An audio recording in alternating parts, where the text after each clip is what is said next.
He is one of hip hop's hottest up and coming stars, and a bright shining light in his ever expanding world. He is Gunna, of Gunna Goes Global fame. With an impressive international platform, Gunna is making a meaningful difference in the lives of millions through music and compelling verse. As an intellectual, Gunna transcends expected audiences and sails on the clouds of thought with the great philosophers and poets of old. But he is much more than a musician, philosopher, and poet. He is one of my most beloved and trusted allies. A relationship stronger than mere friendship, forged in the refiner's crucible of federal prison and preserved by deliberate love and care. Loved and embraced as family, Gunna has made a meaningful difference in my life, and now he embarks on an even more important mission. He is literally saving lives by destigmatizing mental illness and the challenges that come with it. It is now my honor to introduce Gunna.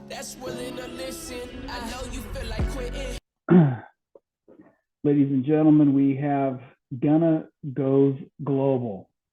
And I want you to know I love this man. I wish that each of you could have had an opportunity to experience what I did day after day at Terminal Island, California, walking the track, having deep, thoughtful discussions about philosophy and poetry and life and love and respect. And Gunna, I don't think I've met many people in my life who are as respectful as you. Do you feel like you're a respectful guy? Extremely. That comes from my grandmother, tutelage from my grandmother, rest her soul. She was, I believe, 50 years my senior. So when you grow up in close proximity with your elders, usually you're going to be extremely respectful and just humble, to your elders, because I view elders as vessels of tutelage. So if you want to learn, it's definitely wise for you to respect your elders.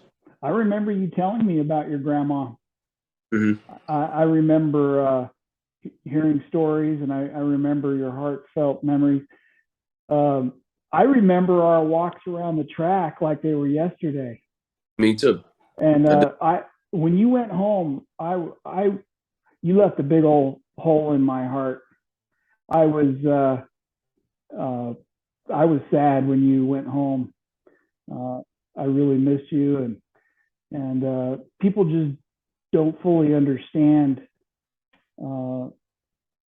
the shoes that you left, that are not fillable, the big shoes, and loved by all.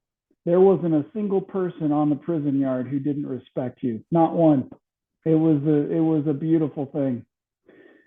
Gunna, people in our audience are asking the question, what happened to your eye? Will you tell them? Oh yeah. I come from a notorious neighborhood, or a beautiful neighborhood in San Francisco called Fillmore. So I would say about 14 years ago, I was hit in the head by a stray bullet. And what happened is I lost vision in my eye, and then I turned the war wound into a fashion trend. You're looking dope, bro. You look good, man. And you always look good. You always Appreciate it. look good. Also, but I'm blind in my left eye because they removed, well, of course, the bullet, it it damaged behind my eye, but then I really wear the patch to protect my eye from light because my protective layer lens was removed. So yeah, that's why I wear the patch. It's a normal question. I get it from kids.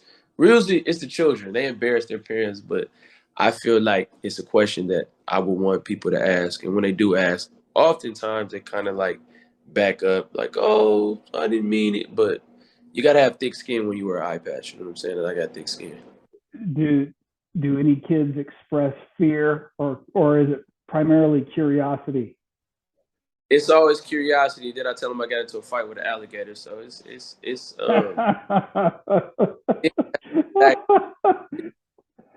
and then we begin to laugh, and it lightens the mood. But it's with children, I think it's beautiful to question whatever you see. You know what I mean? You may see someone with a different hairstyle and inquire where that came from.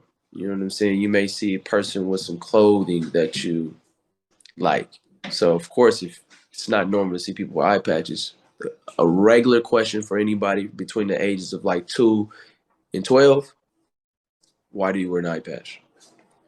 Why do you think white people love you so much? I How would don't know. you how would you explain that? I don't know. So this is the thing. I don't know enough white people. You're one of maybe 5 white people that I know. Well, there were hundreds at the prison, and they all loved you. I would say because I would have to ask them individuals, like asking, why do black people love me? You know what I mean? Love is universal. So Mm-hmm. I can't aggressively answer that. Why do Latino people love me? I'm going to say for my attributes, that the attributes that I have are universal. So I expect that people from all backgrounds are going to love me, all religious backgrounds, genders, sexual orientations, ethnic groups. I don't meet people who are optimistic or positive that aren't fond of me. You get what I'm saying? So to Yeah, put emphasis on the white space, when when we were in Terminal Island, it would be more of a like-mindedness. You get what I'm saying? So when yep, I saw you, I was able to identify characteristics in you that transcended past the obvious, which is the outer layer. So I didn't say, "Oh, this white dude." I was like Matt. And then if somebody asked me to describe, of course, it would be like he's white. But I remember you talking to me about this being a sabbatical. It was your thoughts and your outlook on the experience that we were simultaneously experiencing that gravitated me towards you. So I'm going to assume people on the compound felt the same way, including the white people. that's cool. Did you ever feel uncomfortable walking the track with me? I didn't. When you look at our history between Europeans and Africans, black and whites, I come from a group of accepting people. So historically, if you were walking with me in my neighborhood, you wouldn't get hung. You know what I mean? You wouldn't be beat down.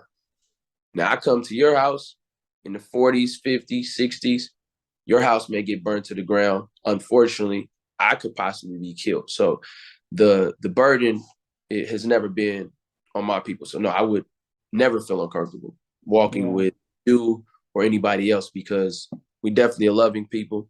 We're warring people too when it's time, but nah, that's not in black communities and stuff like that. We're accepting of people. So nah, I don't. do Did you you? think?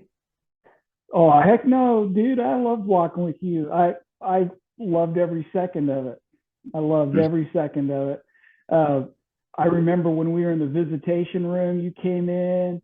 We both had our nicely pressed visitation clothes. We introduced each other to our families. I love that kind of stuff. I'm a really accepting, loving, curious type of person. I really love to meet new people and learn and be taught. I learned so much from you. I don't know if you remember, but the day before you went home, we went into your unit. You were in the D unit, if I remember, on the far side of the D unit, and Yeah. we sat down at your bed and I listened to you for about an hour, and I learned so many things. I just can't explain to people how enriching and rewarding that was to learn from you and I hope someday the blacks and whites will love each other.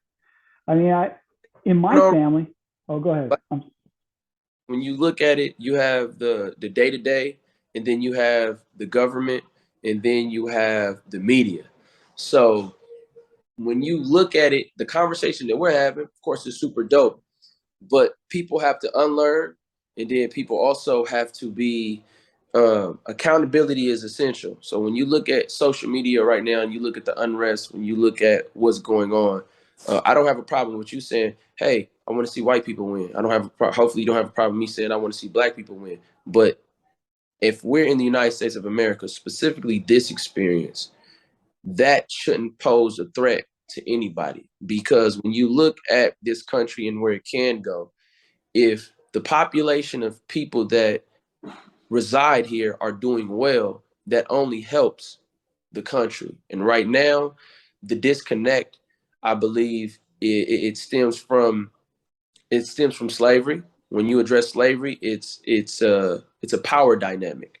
You know what I mean? There's no equality. If I don't see you as a human, of course I don't want you around me. So when you fast forward to what's going on right now, black and white relations can be a lot better, but we're going to need more white people who have an open mind like you, and then you'll see it naturally progress. Because if you're isolated and let's just say stereotype, the only thing you've seen on TV is the black guy's robbing, the black guy selling crack. Even though it's a negative stereotype that the data debunks, that's how you're going to grow up thinking. You're going to think that if I move into the neighborhood, you can't have a house. Or if I go to your school, the teacher's going to give more attention. It's just a bunch of ignorance. It's a bunch of arrogance. But then you also have the hate.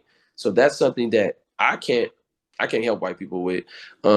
We need more white people in white spaces that are allies that are saying, hey, we can do more together in this country. I can't speak for what's going on around the world, then we can do a part. And that's where the Dr. King, what he was talking about, people thought it was integration physically. He was talking more ideology.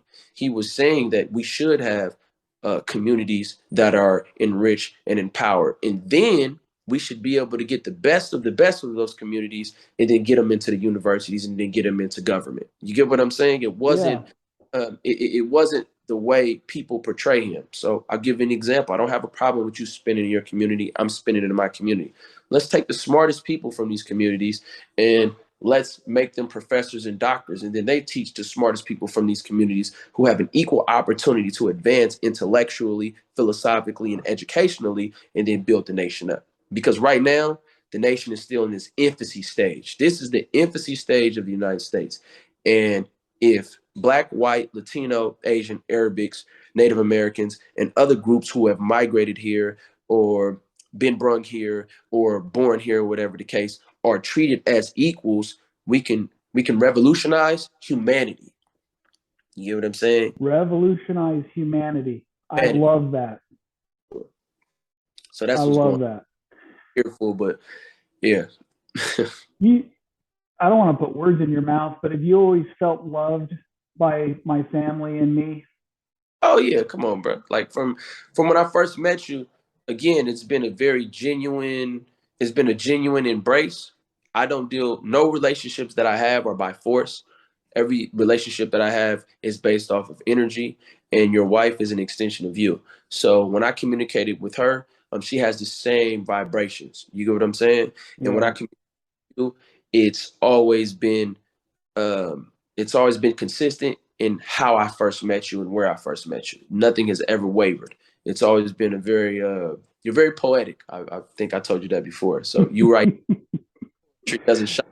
You're very poetic, and I'm pretty sure in your community people listening when you talk because you have a great command of the English language. I appreciate that. You know, my wife views you as a son. She holds you in her heart as her son. She loves you. I'm humbled And by she's super proud of you. Everything that you're accomplishing. You told me the day before you went home, you said, this is how it's going to roll. I'm going to do this and I'm going to do this. I'm going to do this. Well, you've done all those things. You're globally famous now. You're a famous entertainer. That's amazing. But you're doing something even more important than just entertaining.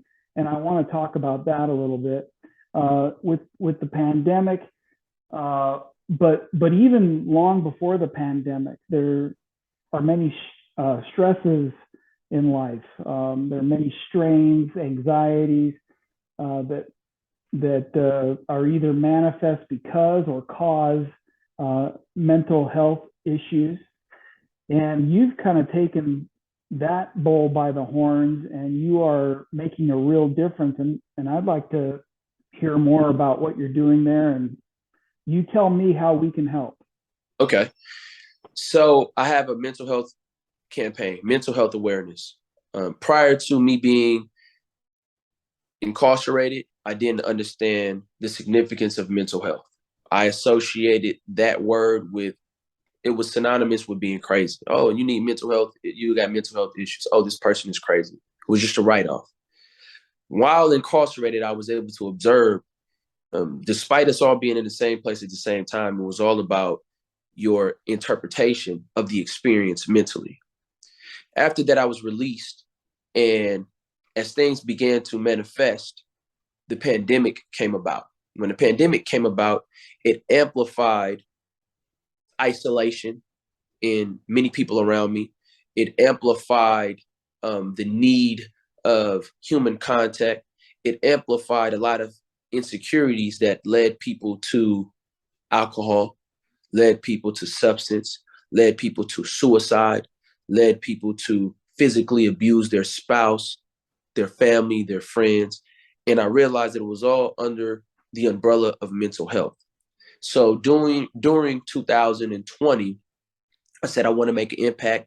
I want to utilize my platform as and be the vessel to destigmatize it in the Black community while also making it more acceptable amongst the masses. Of course, I'm going to start with people that I know the most or environments that I frequent the most. But mental health is a universal situation.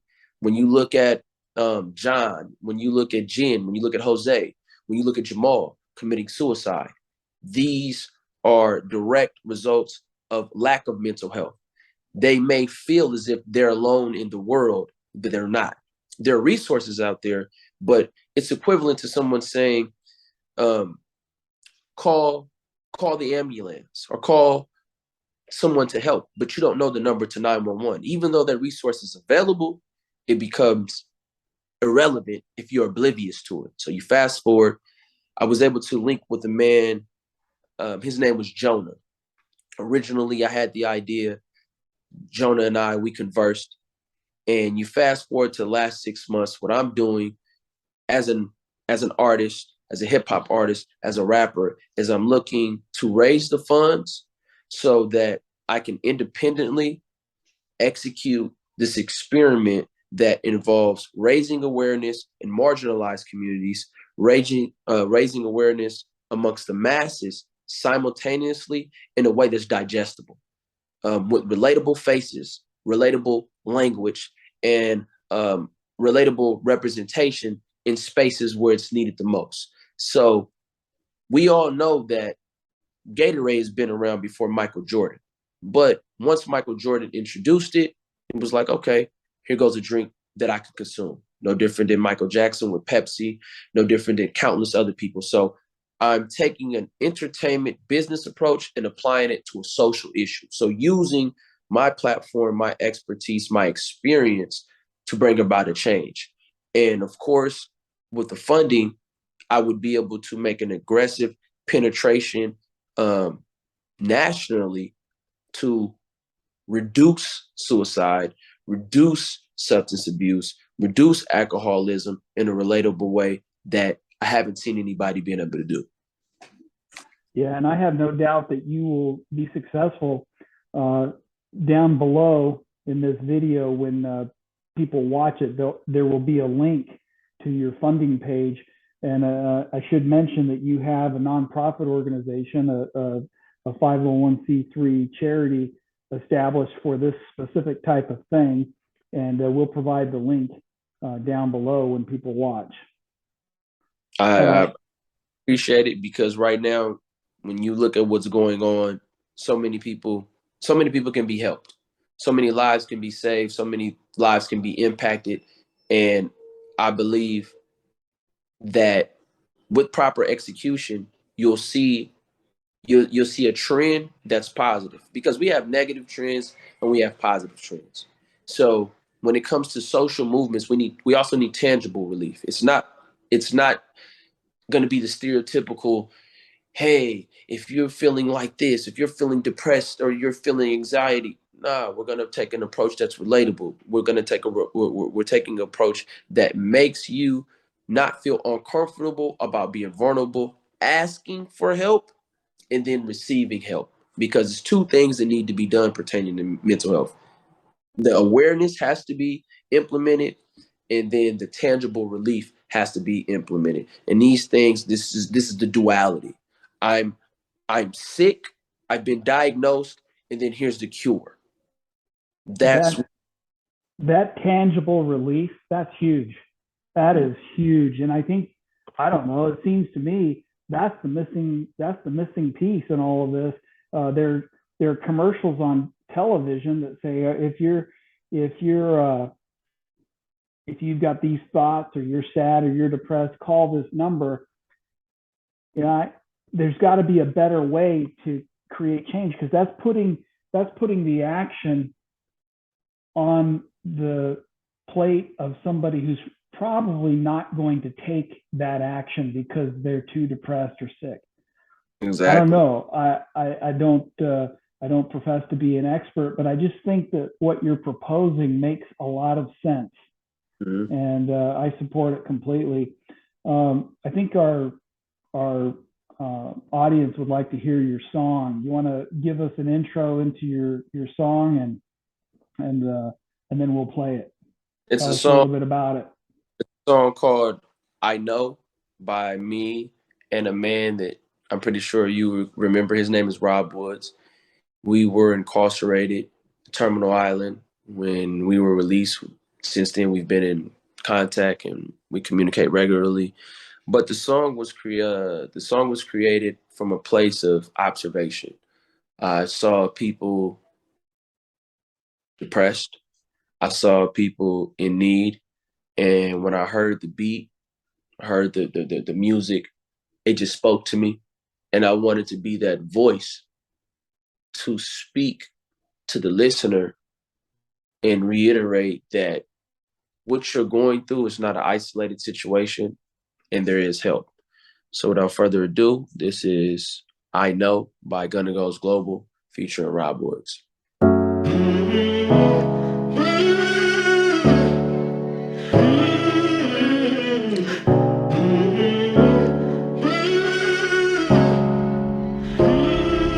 Depression got you low, don't know where to go. Hide it with a smile, don't want nobody to know. Pills in your pocket, you wanna ease the pain. Pistol in you cock it, ready to blow away your brain. You think nobody love you, people always judge you. You ain't want nothing but somebody to hug you. Bills got you stressing, it's heavy on your back. You tried to borrow money, but they said they'd call you back. Self-esteem low, struggle with sobriety. Suicidal thoughts being triggered by anxiety. Baby, don't quit, fight it till you beat it. Ask the world for help, don't you die with that secret. You can overcome it, so many people done it. Gotta let it go, can't try to outrun it. I pray you see it through and never be a victim. I pray you find a person that's willing to listen. I know you feel like quitting, your freedom feel like prison. Nobody to listen, you feel like this ain't living. I know you feel like quitting, your freedom feel like prison. Nobody to listen, you feel like this ain't living. I know you feel like quitting, your freedom feel like prison. Nobody to listen, you feel like this ain't living. I know you feel like quitting, your freedom feel like prison. Nobody to listen, you feel like this ain't living. The way I live life, I feel like I done seen it all. Mama always said I tried to walk before I crawl. Jumping for that joy, ain't afraid to fall. If God hit my line, I ain't avoiding the call. And I got wind beneath my wings to get me high when I get low. I got dreams to keep my team right there beside me so they know. Ain't got nothing but my flow. It's that fuel that made me go. It's that dark that made me glow. Go hard or go for broke. And bitch, I'm intelligent. For packing the skeleton, writing and mastering and selling it. Yes, I'm a felon it. Nothing can stop me. Protection up under this melanin. Fought off the thought of considering giving the reapers the energy. Now we gon' live it up. April with me. Your heart isn't big enough. Gotta go deeper. My people keep digging. I know you feel like quitting. Your freedom feel like prison. Nobody to listen. You feel like this ain't living. I know you feel like quitting. Your freedom feel like prison. Nobody to listen. You feel like this ain't living. I know you feel like quitting. Your freedom feel like prison. Nobody to listen. You feel like this ain't living. I know you feel like quitting. Your freedom feel like prison. Nobody to listen. You feel like this ain't living. Be strong. Don't give up. Fight them demons. Where there's a will, there's a way. The Dedicated to everybody out there going through hard times, dealing with depression, suicidal thoughts, anxiety, and other debilitating issues. I pray you overcome.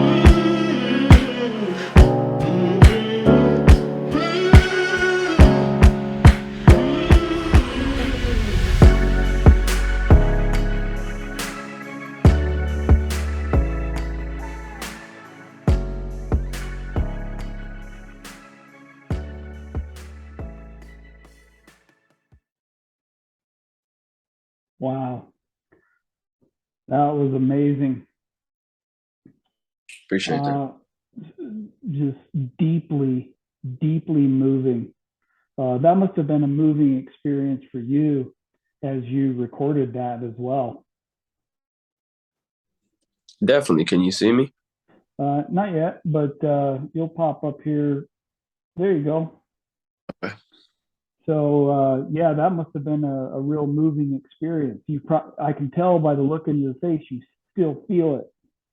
Oh yeah, it's a song that I made. Like I said, when I made this song, I didn't realize the ramifications that would come along with it. I didn't realize that people would be receptive to it.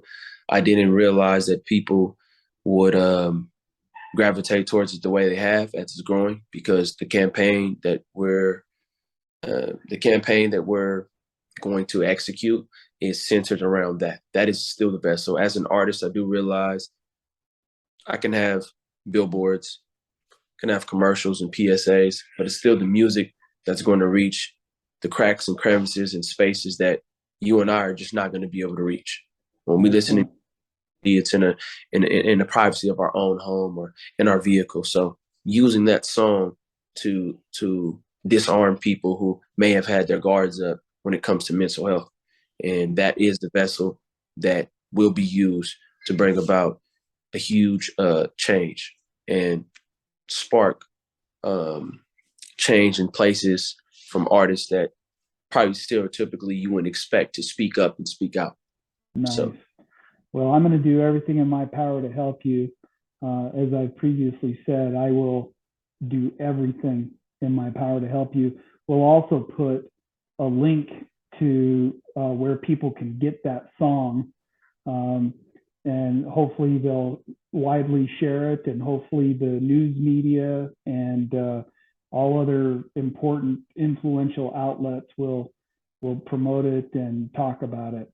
I sure love you, bro. I'm so proud of you. You are amazing. You're doing everything you said you were going to do and more. And I love you with all my heart. Is there anything else you'd like to tell our audience? I would like to tell them to be involved. I'd like to tell them to, when I say be involved, I'm talking about more specifically in the change. Don't be afraid to manifest. Lean more on energy and like-minded people. Don't be a victim to the stereotypes. And even if you're not able to make a financial contribution in this situation, any referrals are needed, because again, this is an independent social campaign. As an entertainer, I'm funded when it comes to, I would say other type things, but this I'm doing independently. So no share is too small, no amount is too small, no referral, no contact is too small. It's all appreciated. I appreciate you, Matt, as always, being a person of your word, sending you a positive energy on your exam coming up. I look forward to you passing that. You know what I'm saying? Thank you, brother. I know you've got a list of goals. May they continue to manifest, and may you use your past as fuel to the fire for your goals. You know what I'm saying? Being a testament to be able to overcome adversity, letting people know that during those times is when your faith is tested the most. You know what I'm saying? And yeah. That's I go by Gunna Goes Global. You see the hoodie. All right, brother. Signing off. See you later. Love you. Bye-bye.